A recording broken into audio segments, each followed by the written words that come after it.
तो प्यारे बच्चों, आज के वीडियो में जो है एक नया टॉपिक है, चैप्टर फर्स्ट रियल नंबर यानी वास्तविक संख्या।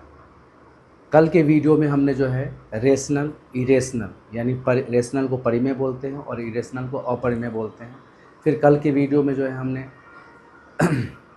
रियल नंबर, रेशनल, इरेशनल और उसके बाद जो है इंटीजर्स, फिर उसके बाद जो है हमने क्या पढ़ा था, इंटीजर्स के साथ साथ फिर पढ़ा था हमने इंटीजर्स हो गया, रेशनल नंबर हो गया और इरेशनल हो गया, और उसके बाद पॉजिटिव हो गया इंटीजर, नेगेटिव इंटीजर हो गया। फिर उसके बाद जो है होल नंबर हो गया, होल नंबर को कहते हैं पूर्ण संख्या। फिर उसके बाद जो है हमने नेचुरल नंबर यानी प्राकृतिक संख्या, ये सब हमने पढ़ा था। ये फर्स्ट चैप्टर का है और फर्स्ट चैप्टर का जो है आज सेकेंड वीडियो है, पार्ट 2 है। इस पार्ट 2 में जो है आज हम क्या टॉपिक पढ़ेंगे, गौर से देखते हैं। तो आज के टॉपिक में जो है वो टॉपिक क्या है, फैक्टर। फैक्टर को ही हम हिंदी में क्या कहते हैं, गुणनखंड। फैक्टर को ही हिंदी में हम क्या कहते हैं, गुणनखंड। और दूसरा टॉपिक है मल्टीपल। मल्टीपल को ही हम कहते हैं गुणज बोलते हैं, मल्टीपल को ही हम क्या कहते हैं, गुणज। तो फैक्टर को गुणनखंड कहते हैं। ये फैक्टर गुणनखंड को सही से समझना ज़रूरी है। होता क्या है, गौर से देखिए। जैसे मैंने यहाँ पे ले लिया 12 ले लिया, क्या ले लिया यहाँ पे 12 ले लिया। अब 12 का अगर मैं 12 की फैक्टर की बात करूँ या 12 का गुणनखंड की बात करूँ तो गौर से देखते हैं फैक्टर किसका 12 का यानी गुणनखंड किसका 12 का। तो ये देखें कि ये जो है 12 वो किस किस की टेबल में आता है, किस किस की टेबल में आता है। तो वो देखेंगे 1 में आता है, 2 से भी लगेगा 12, 3 से भी 12 लगेगा और 4 से भी 12 लगेगा, 6 से भी 12 लगेगा और खुद से 12 लगेगा। तो कहने का मतलब ये हुआ कि 12 का जो फैक्टर हुआ, फैक्टर यानी गुणनखंड जो हुआ, यानी 12 का जो है 12 जो है वो किस किस की टेबल में आएगा, यानी किस किस 12 का जो है वो फैक्टर क्या होगा, 12 का गुणनखंड क्या होगा। तो यहाँ पे हमने देखा 12 जो है 1 में भी आता है, 2 में भी आता है, 3 की टेबल में, 4 की टेबल में भी, 6 की टेबल में, 12 की टेबल में। तो ये तो होता है फैक्टर। क्या होता है ये, फैक्टर। लेकिन हम इसी में जो है हम क्या देखेंगे, इसमें फैक्टर के अलावा जो है इसी में हम देखेंगे किसका, मल्टीपल। मल्टीपल यानी गुणज। अगर मैं कहूँ मल्टीपल ऑफ, क्या बोलूँ हम, मल्टीपल ऑफ 8 या मल्टीपल ऑफ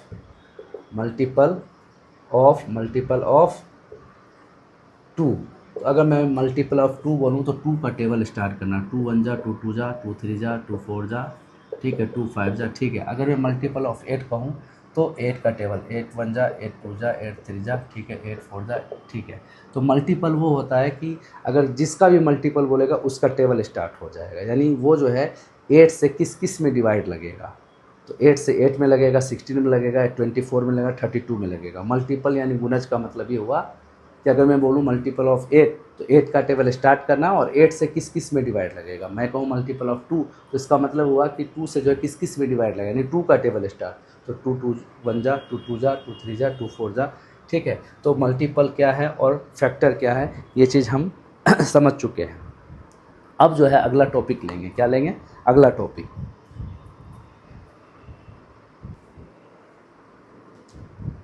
तो एक हो गया अपना फैक्टर यानी गुणनखंड और एक अपना क्या हो गया, मल्टीपल यानी गुणज, ठीक है। और उसके बाद जो टॉपिक है एक होता है अपना SCF। क्या होता है, SCF। SCF को ही हम क्या बोलते हैं, हाईएस्ट कॉमन फ्रैक्शन।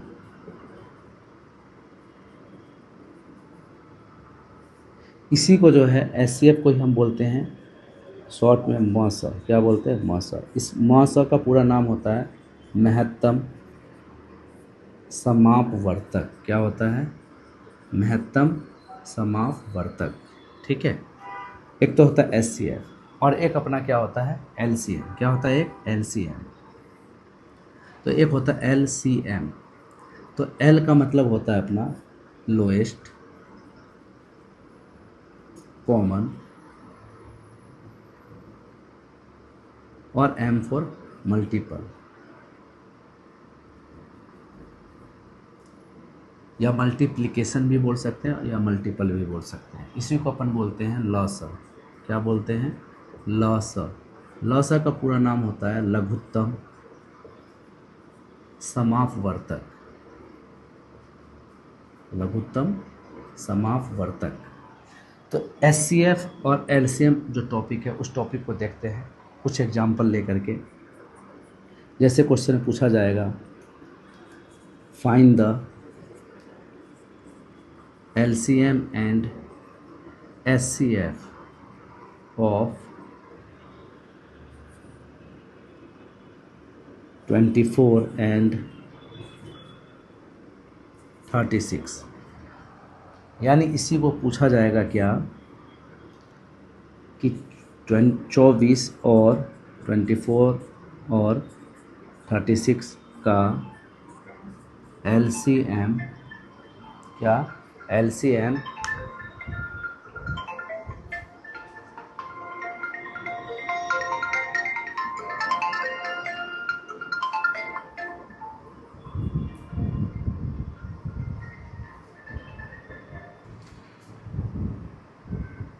तो 24 और 36 का एलसीएम और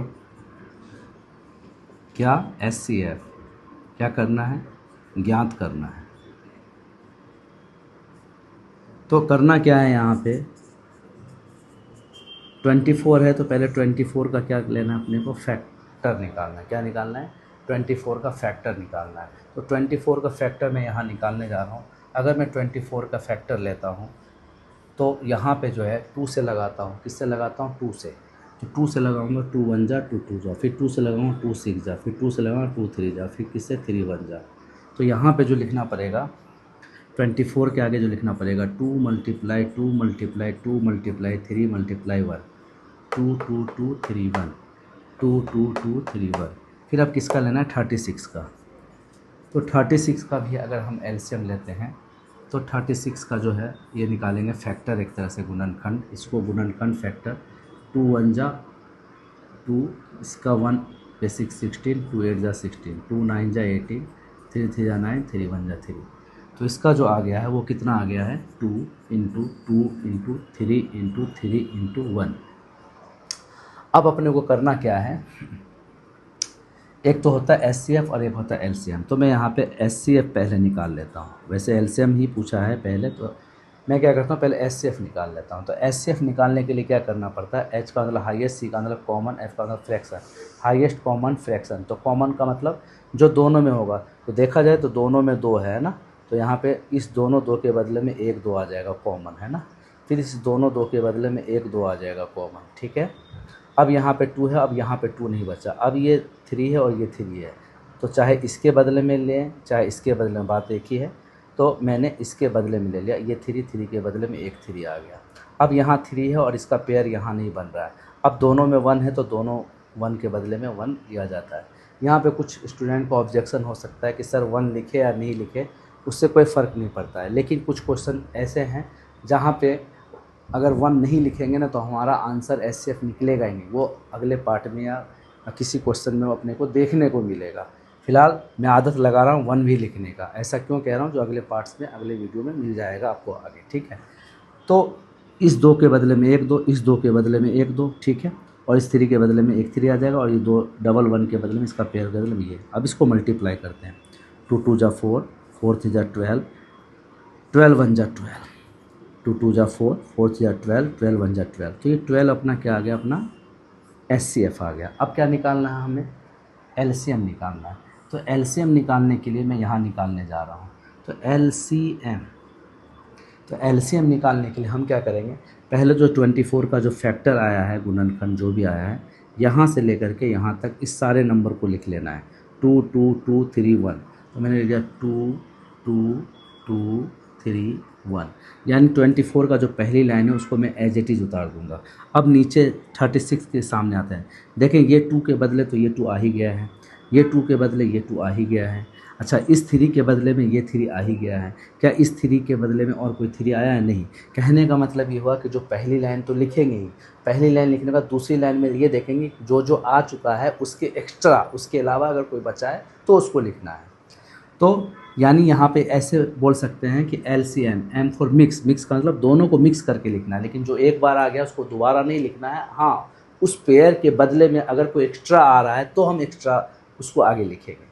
देखें वापस, 2 2 2 3 1 लिख दिया, 2 2 2 3 1 लिख दिया। अब नीचे आते हैं, ये 2 के बदले ये आ चुका है, ठीक है, ये 2 ये भी आ चुका है, ये 3 के बदले ये 3 आ चुका है। अब ये 3 है, इस 3 के बदले में कोई 3 आया नहीं, तो इसका ये एक्स्ट्रा आ रहा है तो इसको 3 को लिख देना है। और यहाँ 1 आ चुका है पहले से, तो इस वजह से 1 आ गया, ये दोबारा 1 नहीं लिखना है। तो अब मल्टीप्लाई करते हैं, इसको मल्टीप्लाई करेंगे। 2 2 जा 4, 4 2 जा 8, 8 3 जा 24, 24 1 जा 24, 24 3 जा 72, 2 2 जा 4, 4 2 जा 8, 8 3 जा 24, 24 1 जा 24, 24 3 जा 72। तो ये अपना क्या आ गया, 72 क्या आ गया, LCM। तो अगर हम देखा जाए तो यहाँ पे लिख सकते हैं हैंस, एक तो अपना LCM एंड क्या आया, SCF।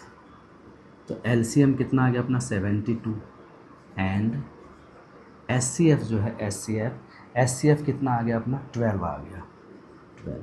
तो एक तरह से यहाँ पे हम आंसर लिख सकते हैं क्या, 72, 12। तो 72 तो LCM हो गया और 12 जो हो गया वो क्या हो गया, SCF हो गया। ठीक है, तो वीडियो को लाइक शेयर एंड सब्सक्राइब करें।